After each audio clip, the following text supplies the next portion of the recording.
ఏ ఊరు మీది? ఏం పని చేస్తారు? ఇక్కడే పుట్టారా? ఇక్కడ పెరిగారా?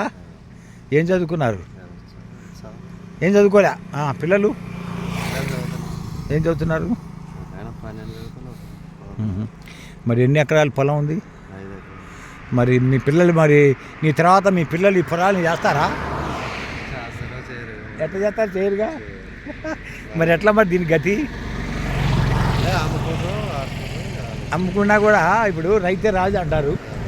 పొలం లేకపోతే, తిండి లేకపోతే మనిషి ఎంత డబ్బులున్నా కోటీశ్వరుడైనా వేస్టేగా.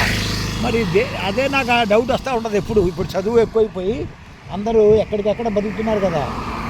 ఇప్పుడు ఎక్కడెక్కడికో పోతూ ఉన్నారు. అమెరికా పోయిన వాళ్ళు అక్కడే, హైదరాబాద్ పోయిన వాళ్ళు అక్కడే.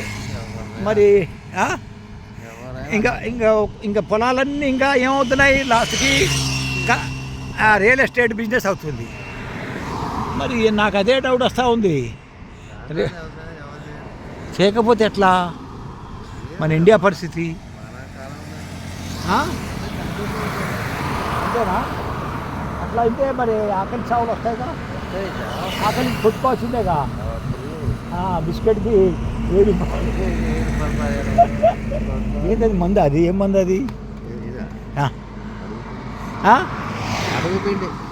ఏమేస్తారు? ఏం చేస్తారు దాంతో? ఎంత ఇప్పుడు పత్తి రేట్ ఎంత ఉంది?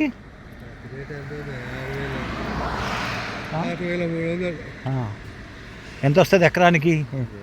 ఎన్ని క్వింటాలు? ఎన్ని క్వింటాలే కానీ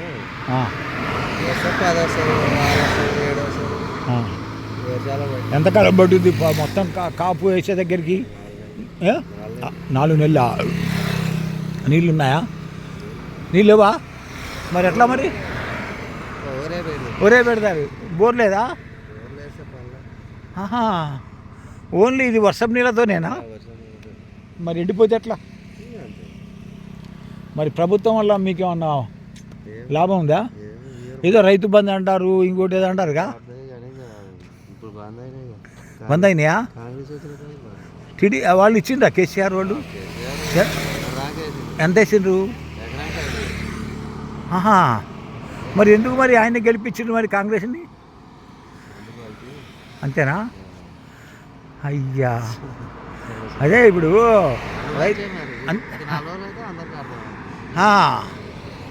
అమ్మా ఇది పరిస్థితి.